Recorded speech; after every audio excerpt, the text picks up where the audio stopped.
It feels like Infinity Train Season 1 just ended and we are still processing how glorious and amazing that season was. But before we knew it, Cartoon Network gifted us with a brand new season of Infinity Train coming out next month. It's crazy how they were able to turn out these new episodes so fast. I mean, we already got a trailer for it a while ago that got us super hyped, but what recently just came out are the episode titles for the 10 episodes that will be coming out in Season 2. And guys, there's just so much here that we could not talk about. Infinity Train is an incredibly complicated show that's meant to be theorized and speculated on. It's like built for it. And that's exactly what we're gonna do today. Welcome back to the Roundtable, guys. I'm Nemo, and today we are going to be breaking down the 10 episode titles of Infinity Train, try to piece together what's gonna happen in this season, and get you in the know so that you're ready for Season 2. Let's get started. I don't know, I'm excited. Now, the very first episode title that we got is the Black Market Car. I love how Infinity Train does all of its titles. I love how every single episode is titled a location or car. I love consistency, and it always leaves your mind wondering what's going to happen. Episodes like the Ball Pit car did an incredible job of subverting expectations. The very first car we deal with in the series is the Black Market car. Now, this is a very interesting start to the series. I think it's going to be a very interesting car overall. I think the idea of a black market can go in so many ways. There's a great cast of characters to explore. It would probably raise a lot of interesting problems for the characters. And although I do not think this is where Jesse is going to wake up in episode 1, I mean, it's not like episode 1 of season 1 was titled the Snowman car. This is probably going to be the first train car that he interacts with or gets stuck in, and arguably the one where he's probably going to meet Mirror Tulip, going by MT now. She just seems like the type of person that would be hanging out in a black market. She's all rough and tumble, she's all edgy now. I'm sure this is where they're going to meet and pursue the rest of the season together. Perhaps they'll have to bargain their way out of the car in some way in order to find the door. It's just exciting to see that they're still able to come up with interesting concepts for the cars, and gets me even more excited for season 2. The second episode holds things just as interesting, if not more, with the family tree car. Now, everybody in Infinity Train who's on the train has a reason why, something going on back home, a problem they're facing. So this episode will probably deal with Jesse's background and whatever conflict he's facing back home. In other words, what is Jesse's divorce? It's pretty blatantly obvious with family tree car, and honestly, with this being the second episode in, this would be the perfect time to deliver his backstory, give his motivation, and kind of reveal who he is as a character. It'll probably reveal a lot about Jesse's past, and what's up with the blanket fort on his phone. All of those questions we don't have answers to yet. The train might even reveal something about his family to him that he didn't even know. This is bound to be an emotional episode and an emotional start to the season, and it will be when the audience gets to truly really get to know who Jesse is. I'm hoping they go a little darker with the backstory this time, just because I'm incredibly evil and I love to see people suffer. No, but in all honesty, I feel like Jesse's going to be a super complex and interesting character, and Tulip's divorce was a big part of what made her such an interesting and great character, even though it was such a dark backstory. And I don't think anyone's going to end up on the Infinity Train because they lost a game of basketball or something. The stakes are probably going to be even higher here. The third episode we have is the map car, which is the one I'm arguably the most excited to see. It looks so incredibly interesting and stylized. It's all like this old map aesthetic, and we actually saw a lot of it in the trailer. It looks like at this point Mirror Tulip and Jesse are working together. I don't know if Mirror Tulip's trying to get something out of it or they're working towards a common goal. Maybe Mirror Tulip's just helping Jesse get off the train. That would be pretty cool. But I like to think that she has her own motivations in it. Not that she's not selfless, but her whole mantra is she's doing things for herself, so there has to be a reason why she's helping him. My bet is that it has something to do with the police officers that are constantly hunting her down. This will probably show off their dynamic and how they work together, and it will probably be the episode where he learns about MT's past. Either this one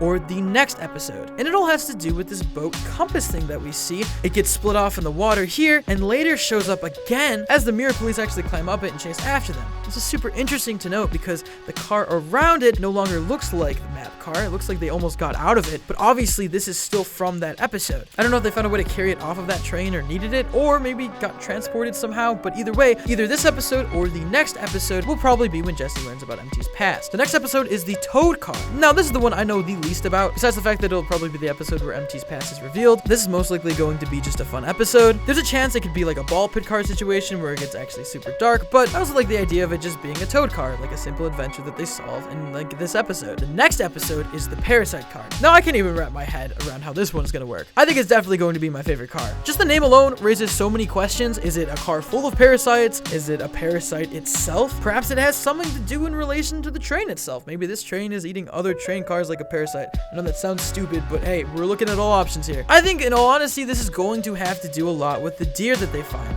Alandracula. Perhaps he is the parasite. Maybe this is where they find him or find out about him in some way. That deer is obviously causing a lot of trouble. We've seen it from the Infinity Train shorts, so I do not doubt that he's a parasite in some form. The next episode is called the Lucky Cat Car. Now, considering that there's no actual episode titled the Carnival Car, I'm assuming this will be the episode with the carnival, mostly because in the clip we've seen of it, the cat is back and working there as like a carny. This could arguably be a pretty important episode, as the game to unlock the trailer was based off of this scene with the claw machine, although at the same time that's not really how it worked last time with the keyboard puzzle, but still I feel like there's something here. Either way, the cat's going to be in this episode, it's going to be a good one. The next episode is the mall car. This is another fun and interesting concept, although I'm going to be 100% honest here. I can see this car totally just being the backdrop to whatever story is taking place, and here's why. This is late in the season, there's only 3 episodes left after it. I'm sure the story will be reaching more of a climax by this point, and I can see this episode totally being the calm before the storm, the ball pit car. It'll probably play a part in the episode, but they'll probably be dealing with an overarching conflict more as whatever conflict the mall car gives them, and it will have to end in a way that segues into the next episode, which is the wasteland. This isn't even a car.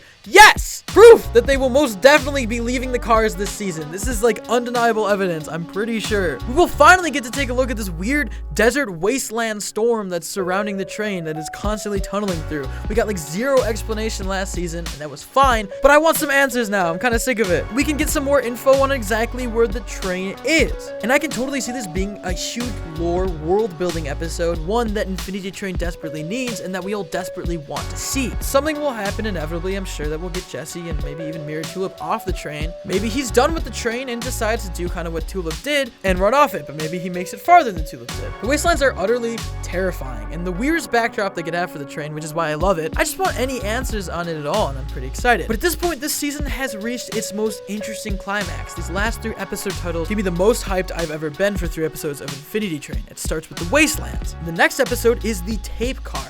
Olin, you know what we want, man. This is inevitably going to be another huge lore building episode. I mean, I'm assuming, but come on, it's the second to last one. Tapes are a huge part of the train. They're a huge mystery. The fact that they're going to a tape car, there has to be something here. This episode is no doubt going to deal with the tapes, but I think it'll go deeper into what they are, perhaps even to how they're made or how they work. I'd love to see how these tapes are made, and maybe the tape car is where they're like generated and formed. Again, building the world of the train and kind of giving more answers to these questions we've had for so long. And no doubt this will take a look into characters' past for sure, and that's what the tapes are all about. And finally, the next episode, the season finale, will be titled The Number Car. The fact that the number car is the finale is the most exciting. In any other place, I would have been like, maybe it's just a car full of numbers and they gotta count. But no, man, this is the season finale. This is talking about the numbers on the hands. No way around it. It's definitely keeping in line with the last 3 cars in the sense that we'll hopefully get the curtain pulled back in this confusing world of Infinity Train, and we can learn a little bit more how all this stuff works. No idea how there's gonna be a number hand car, how that would work at all. Perhaps it's where the numbers are assigned to newcoming passengers. Either way, I'm willing to bet that we'll also see Amelia again. If you don't remember the last time we saw her, she was in quite a predicament with her numbers, looking like an honest-to-God SoundCloud rapper with how much she was tatted up with those numbers, dude. She's no doubt going to be on the train for a long time, and if there's an episode addressing the numbers and maybe how they work or where they come from, Amelia will most definitely be there. Maybe she's trying to get her numbers taken down by like messing with the train's mechanics. She's not really the most honest person. But the fact that all of these 3 episodes happen back to back is the most crucial. Because guys, I think overall, this will be the season where they explain the train way more and the world where the train exists in. We'll finally get answers to all these questions we've been asking that were unanswered in season 1, undeniably on purpose. Right now, my working theory, especially with a title like the Parasite Car, is that the deer will most likely present problems with the train, a sort of glitch or virus that forces our heroes to learn how the train works in order to fix it. That would tie in with how 1-1 will come back again, which he better. I mean, I know he is, but still. And these last 3 episodes seem like a combination of that overarching plot for the season. Because if you think about it, how would another season of Infinity Train be any different? How would it be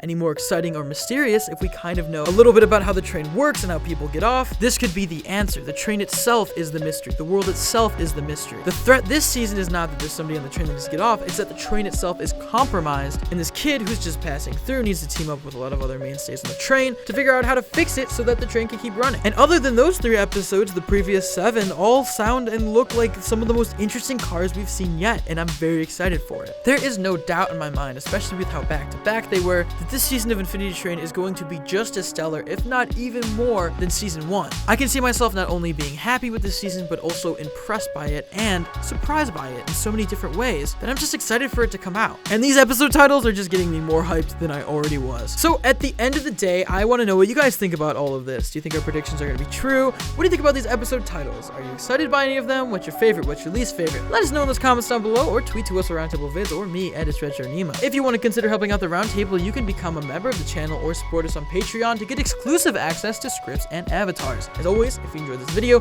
make sure to give a like, share it, and subscribe to the Roundtable for more incredible cartoon content. As always, guys, I'm Nemo. This is an Infinity Train breakdown, and I will see you next time.